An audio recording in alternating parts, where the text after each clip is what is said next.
बिस्मिल्लाहिर्रहमानिर्रहीम अस्सलामु अलैकुम वरहमतुल्लाहि वबरकातुहू। डियर स्टूडेंट्स, एक्सरसाइज 5.123 इसको हमने कंप्लीट किया था और 5.4 को शुरू किया था, जिसमें हमने एक क्वेश्चन किया था और उसमें आप लोगों को मैंने बेसिक्स जो बेसिक थ्योरी है वो एक्सप्लेन की थी, शायद अगर आप लोगों को याद हो, जिसमें हमने ये पढ़ा था कि what is a subset, what is binary relation and how you will find the total number of subsets from A cross B और B cross A. 4 different parts थे, जिसमें 2 पार्ट्स मैंने किए थे, 2 पार्ट्स आप लोगों को मैंने होमवर्क के लिए दिए थे। आज हम क्वेश्चन नंबर 2 को पढ़ते हैं। देखिए, क्वेश्चन को पहले आप लोग समझ लें। आप लोगों ने अरबी का एक कहावत सुना होगा कि फ़हमुस सुआले निस्फुल जवाब, यानी सवाल को अगर आप लोग एक मरतबा समझ गए, इसका मतलब ये है कि आप लोगों ने आधा जवाब ढूंढ लिया। तो पहले आप लोगों ने सवाल को समझना है, तब आप लोग जवाब को फिर इजीली उसको आंसर कर सकते हैं। देखिए, if A is equal to 1 2 3 4, एक ए सेट आपको गिवन है, बी सेट जिसमें 1 3 5 है, and R is equal to R. हमने कल के लेक्चर में पढ़ा था कि are is binary relation, R1 R2 R3 R4, ये एक बाइनरी रिलेशन है और कहाँ से इन्होंने उठाया है? A क्रॉस B से उठाया है। मतलब ये है कि हम पहले A क्रॉस B को फाइंड करेंगे, फिर उनसे इन्होंने एक रिलेशन फाइंड किया है जिसमें X और Y होंगे। ये ऑलरेडी मैंने आपको बताया है कि what is order pair. Order pair जब हम X और Y की वैल्यू को इस तरह स्मॉल ब्रैकेट्स में लिखे, it is called order pair. लेकिन ऐसा ऑर्डर पेयर आप लोगों ने ए क्रॉस बी से उठाने हैं, वो तमाम ऑर्डर पेयर जिसमें ये कंडीशन होगा। कंडीशन क्या है इसको समझ ले।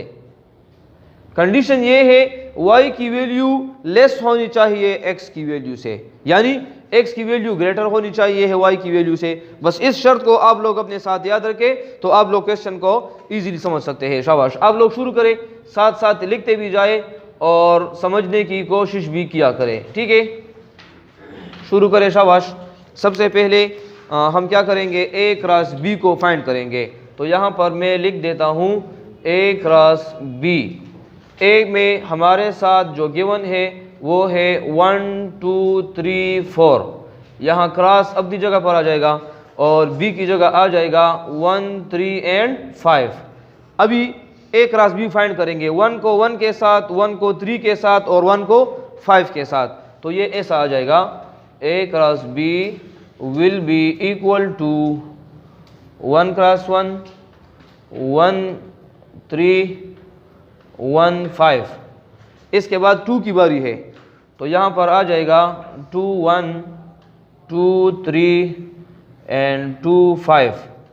फिर 3 की बारी है, तो ये बन जाएगा 3 1 3 3 और 3 5। अच्छा, इसके बाद है 4 को भी इसी तरह ऑर्डर पेयर में लिखे, 4 1 फिर 4 3 और 4 5 बन जाएगा। मैंने आप लोगों को एक फार्मूला बताया था, अगर आप लोगों को याद हो कि ए क्रॉस बी में कितने ऑर्डर पेयर होंगे, तो आप लोग यहाँ पर लिखे कितने एलिमेंट्स है, यहाँ पर 4, यहाँ पर कितने हैं 3, 4 3 are 12 ऑर्डर पेयर होने चाहिए। अभी इसको गिन ले, 1 2 3 4 5 6 7 8 9 10 11 12। तो ऑर्डर पेयर कंप्लीट हो गए। अभी इसमें से आप लोगों ने जो रिक्वायर्ड रिलेशन है, रिक्वायर्ड रिलेशन इज, जिसको इन्होंने आम नाम दिया है आर से, इसी आर को देखें, इन्होंने आर को लिखा है लेकिन ये पेरियानो की जुबान में है। किस में है? पेरियानो की जुबान में है। एक बाइनरी रिलेशन है, कहां से उठाया है? ए क्रॉस बी से उठाया है।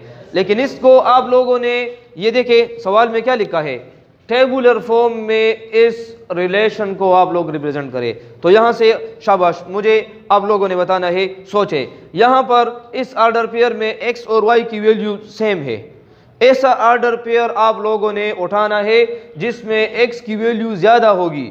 यहाँ देखे, यहाँ x की वैल्यू कम है, ये x की वैल्यू है, ये y की वैल्यू है। यहाँ भी x की वैल्यू, शाबाश, एक ये है और एक है 3 1, एक है 4 1 और एक है 4 3। अभी इन तमाम को चेक करें, जो मैंने टिक निशान लगाए हैं, इन तमाम में x की वैल्यू y से ज़्यादा है ना, तो ये हम लिख देंगे और ये आप लोगों का आंसर होगा। तो यहाँ पर मैं सबसे पहले इस R में लिख दूंगा कि पहला है हमारे साथ 2 1, फिर है 3 1, और फिर है 4 1, और फिर है 4 3, और इसको आप लोगों ने मिडल ब्रैकेट में क्लोज कर लेना है। And this is your answer, ये आप लोगों का आंसर है। ये क्वेश्चन इजी है ना, मुश्किल तो नहीं है? नहीं, ये वाला अच्छा ये 4 3 है, ठीक है, शाबाश। तो ये आप लोगों का आंसर है। उम्मीद है कि ये क्वेश्चन आप लोगों को क्लियर होगा, इसमें कोई मसला नहीं होगा, ठीक है। अच्छा, अभी अगर आप लोग क्वेश्चन नंबर 3 को देखें, एक मिनट ज़रा यहाँ दे, मुझे लिखना छोड़ दे आप लोग। यहाँ पर अभी एक बहुत ही इंपॉर्टेंट कंसेप्ट है, इसको पहले समझने की कोशिश करें। टाइम है, आप लोग लिख लेंगे, खैर है। क्वेश्चन है क्वेश्चन 3 में, domain of a binary relation R is equal to this. आपको डोमेन गिवन है। डोमेन क्या है? डोमेन आपको गिवन है सेट 0 4 8। अभी आप लोगों ने पहले डोमेन को समझना है, what is domain and what is range. आप लोगों ने रेंज को फाइंड करना है, ठीक है। तो मैं पहले आप लोगों को यहाँ पर डोमेन और रेंज का कंसेप्ट देता हूँ, ठीक है। सारे यहाँ पर देखे, शाबाश, लिखना छोड़ दे, बहुत ही इंपॉर्टेंट कंसेप्ट है, इसको आप लोगों ने मिस नहीं करना। एक है हमारे साथ डोमेन, एक है हमारे साथ रेंज। देखिए, सिंपल अल्फाज में आप लोगों को मैं समझाता हूं। डोमेन हम कहते हैं इनपुट वैल्यूज को। यहां पर पहला डिफिनीशन डोमेन की जगह मैं ये लिख सकता हूं कि input values, this is called domain. और रेंज क्या है? फर्स्ट डिफिनीशन इसकी मैं यहां पर लिख सकता हूं कि output values, output values is called range. अभी बाकी डिफिनीशन पढ़ेंगे और भी क्लियर होगा। देखिए, सेकंड डिफिनीशन है डोमेन का कि वैल्यूज ऑफ एक्स, यानी एक्स की जितनी भी वैल्यूज होंगी उसको हम डोमेन कहेंगे। एक्स की जितनी वैल्यूज होंगी उसको डोमेन कहेंगे। और इसी तरह वैल्यूज ऑफ वाई, जहां पर भी वाई की वैल्यू होगी उनको हम रेंज कहेंगे। या in other words, third definition, x की वैल्यू जो है ये इंडिपेंडेंट होती है। क्या होती है? This is independent. अभी इंडिपेंडेंट को आप लोगों ने समझना है, इंडिपेंडेंट। और यहां पर y जो है, यहां पर मैं लिख लूंगा कि ये डिपेंडेंट है। अब ये डिपेंडेंट इंडिपेंडेंट को समझ ले। देखिए, आप लोगों के पेरेंट्स है, फादर, आप लोगों के अब्बू आपको पैसे देते हैं, आप लोग उसको फिर खर्च करते हैं। तो आप लोग डिपेंडेंट है किस पर? अपने अब्बू पर। अगर आपको पॉकेट मनी 2000 रुपये की मिलेगी तो आप लोगों का महीना का खर्चा 2000 रुपये के मुताबिक होगा। अगर आप लोगों को 5000 रुपये पॉकेट मनी मिल जाए, फिर आप लोगों का खर्चा उसी 5000 के मुताबिक होगा। यानी आप लोग डिपेंडेंट है अपने फादर पर, लेकिन आपके फादर आप लोगों पर इंडिपेंडेंट है। आप लोगों पर वो क्या है? इंडिपेंडेंट है। उसकी मर्जी है कि जितना खर्चा वो करना चाहता है वो खर्चा कर सकता है। अब यहाँ पर अगर मैं आपको एक एग्जांपल दूं मैथमेटिक्स का, ताकि आप लोगों को डोमेन और रेंज और डिपेंडेंट इंडिपेंडेंट क्लियर हो जाए, इसको समझ लें। अगर मैं कहूं कि y is equal to 2x plus 1, अगर ये एक इक्वेशन है, इस इक्वेशन में x भी है y भी है। अगर मैं यहाँ पर x की जगह 1 पुट करूंगा, क्या 1, देखे यहाँ 1 पुट करें, अभी जहन में इसको मल्टीप्लाई कर ले, 2 1 जा 2, 2 प्लस 1 3 आ गया। जब मैं x की जगह 1 पुट करूंगा तो y की जगह 3 आ जाएगा। अगर मैं यहाँ पर x की जगह 2 पुट करूंगा, देखे 2 2 जा 4, 4 प्लस 1 5 आ जाएगा। तो यहाँ पर y की वैल्यू 5 आ गई। अभी देखे x की वैल्यू को मैं खुद से चेंज कर रहा हूँ ना, x की मर्जी है, 1 2 3 4 5 6, तो x इंडिपेंडेंट है। देखे डोमेन की वैल्यू, x की वैल्यू क्या है? इंडिपेंडेंट है। और इनपुट इसको हम क्यों कहते हैं? क्योंकि मैं x की वैल्यू को पुट कर रहा हूँ ना, इस वजह से x की वैल्यू को हम इनपुट वैल्यूज कहते हैं। और जो हमें हासिल होता है, जो रिजल्ट हमें मिलता है, उसको हम आउटपुट कहते हैं। और आउटपुट हमें कौन सी वैल्यू मिल जाती है? y की वैल्यू मिल जाती है। इस वजह से y की वैल्यू को मैं आउटपुट कहता हूँ। और y की वैल्यू बेचारी डिपेंडेंट है। अगर यहाँ पर x की वैल्यू 1 होगी तो y 3 होगा। अभी यहाँ पर y ने चेंज नहीं होना, y की वैल्यू एज इट इज 3 होगी। तो y मजबूर है कि नहीं है? एक्स की वैल्यू चेंज होगी, वाई उसी के मुताबिक आएगी। तो यहाँ पर एक्स फादर है और वाई उसका बेटा है। समझ आ रही है ना? क्लियर है? यहाँ तक क्लियर है? अच्छा, अभी इसी डोमेन और रेंज के कंसेप्ट को यूज करते हुए question number 3 and question number 4 को हम सॉल्व करेंगे। क्वेश्चन नंबर 3 को अभी समझ ले। क्वेश्चन नंबर 3 में गिवन है domain of a binary relation this. ये एक रिलेशन है, जिस तरह यहाँ पर एक रिलेशन गिवन था, उस रिलेशन को हमने टेबुलर फॉर्म में जब कन्वर्ट कर दिया तो उसका मतलब ये था। यहाँ पर भी एक रिलेशन गिवन है, इस रिलेशन में domain of a binary relation is this. ये आपका डोमेन है, यानी ये वैल्यूज किसकी है? किसकी वैल्यू है? एक्स की वैल्यू है। डोमेन एक्स को कहते हैं ना। एक्स की वैल्यू आपको गिवन है और फिर सवाल में लिखा है फाइंड रेंज, और रेंज का मतलब है वाई, यानी आपने वाई की वैल्यू को यहाँ पर फाइंड करना होगा। ठीक है, ये क्वेश्चन आप लोगों ने नोट किया है?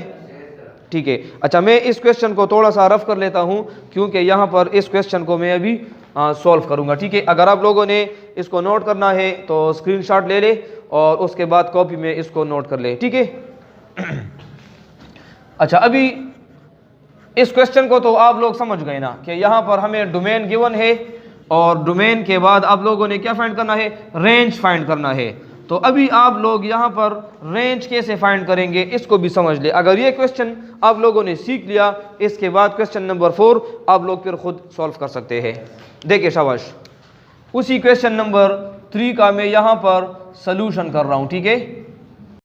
अच्छा, अब यहाँ पर क्वेश्चन नंबर 3 का सलूशन मैं यहाँ पर कर रहा हूँ। ठीक है, यहाँ देखिए, गौर से देखिए इस क्वेश्चन को आप लोग समझ लें। गिवन डेट हमें यहाँ पर देखिए क्वेश्चन में गिवन है y is equal to 2x।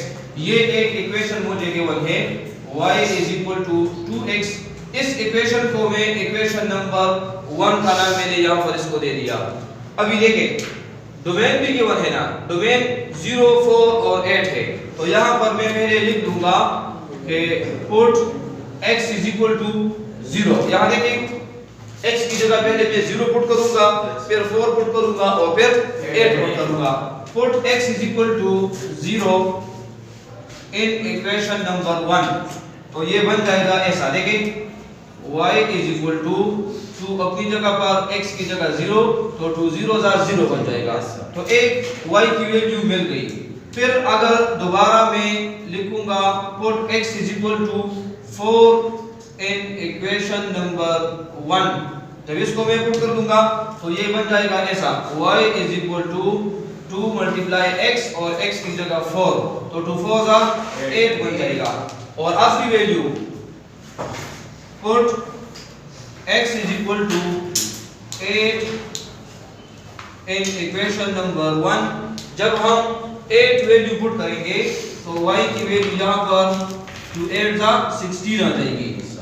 तो आखिर में आप लोग देखिए y की वैल्यू को हमने फाइंड करना था, यहाँ पर लिखा है ना कि फाइंड रेंज। तो y की 3 वैल्यूज आ गई, एक y की वैल्यू 0, एक y की वैल्यू 8 और एक y की वैल्यू 16 आ गई हमें। तो आखिर में आप लोग ऐसा लिख देंगे कि hence range is equal to, और रेंज को हमने y से डिनोट किया है, तो रेंज की वैल्यू हमारे साथ इसको सेट के फॉर्म में लिखे, एक है 0, एक है 8 और एक है 16, और इसको आप लोग ऐसा ही क्लोज कर ले। अच्छा, मैं क्वेश्चन नंबर 4 आपको सिर्फ हिंट दे रहा हूं, ये आप लोगों का फिर होमवर्क होगा। ठीक है, क्वेश्चन को गौर के साथ देखें। क्वेश्चन में लिखा है domain of a binary relation is set n। आपको यहां पर डोमेन गिवन है, डोमेन इज n और n का मतलब है नेचुरल नंबर्स। ठीक है, नेचुरल नंबर्स यानी 1 2 3 4 अप टू सो ऑन। तमाम तो हम नहीं लिख सकते, तो मैंने कुछ नंबर लिख दिए।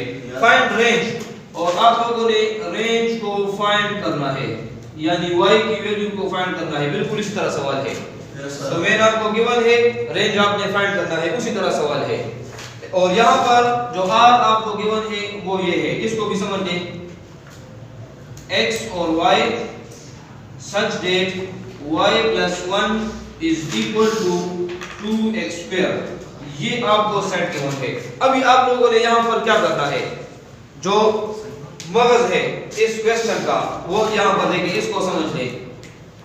आप लोगों ने ऐसा काम करना है, यहाँ से इक्वेशन को उठाए, जिस तरह यहाँ पर इक्वेशन क्या था, y = 2x।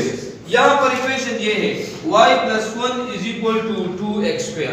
इससे y को जुदा कर ले, सेपरेट कर ले, इस तरह इक्वेशन बनाए, उसमें एक एक वैल्यू उस पे पुट करते जाए। तो देखिए ये इस तरह बन जाएगा y + 1 = 2x²। अगर ये y अपनी जगह पर हो, +1 वहां चला जाएगा तो -1 बन जाएगा, तो 2x² - 1। This is your equation. अभी इस इक्वेशन को आप लोग नाम दे दे इक्वेशन नंबर 1। इसमें x की जगह पहले मैं क्या वैल्यू पुट करूंगा, 1 पुट कर ले। आप लोग इसको समझ ले, या लोगों का होमवर्क है। x की जगह पहले 1 पुट कर ले, y की वैल्यू 1 आ जाएगी। फिर x की जगह 2 पुट कर ले यहाँ पर, तो फिर y की दूसरी वैल्यू आ जाएगी। फिर x की जगह 3 पुट कर ले, बस 3-4 वैल्यूज पुट कर ले, क्योंकि ये तो बहुत ज्यादा है, तो y की भी 3-4 वैल्यूज फाइंड हो जाएगी ना। तो आखिर में आप लोगों ने जब रेंज को लिखना होगा तो आखिर में इस तरह लिख दे कि रेंज की वैल्यू, मिसाल के तौर पर अगर यहाँ पर मैं 1 पुट करूँ, देखे 1 पुट करूंगा तो 1 का स्क्वायर ले ले 1 आएगा, 2 1 जा 2, 2 - 1 1 आ जाएगा, तो पहली वैल्यू आपके साथ 1 आ जाएगी। अब यहाँ पर जब मैं 2 पुट करूंगा, 2 का स्क्वायर ले ले 4, 4 2 जा 8, 8 - 1 7, तो दूसरी वैल्यू ये आएगी। अगर 3 पुट करूंगा, 3 का स्क्वायर ले ले 9, 9 2 जा 18, 18 - 1 17। बस इस तरह 3 वैल्यूज पुट कर ले और बाकी डॉट डॉट लगा दे, ताकि हमें क्लियर हो कि इसके बाद बाकी इस तरह वैल्यूज आते जाएंगे। ठीक है, तो उम्मीद है कि आपको 5.4 एक्सरसाइज क्लियर होगा और इसमें आपको कोई डिफिकल्टी नहीं होगी। ठीक है, अगर इसी कंसेप्ट को आप लोगों ने देखना है बाइनरी रिलेशन को, तो इससे प्रीवियस लेक्चर आप लोग जरूर देखें, क्योंकि वहां पर भी इसका इसकी बेसिक थ्योरी वहां पर पढ़ी हुई है। ठीक है, तो आज के लिए इतना काफी है, मिलते हैं कल के लेक्चर में इंशाल्लाह। Thank you.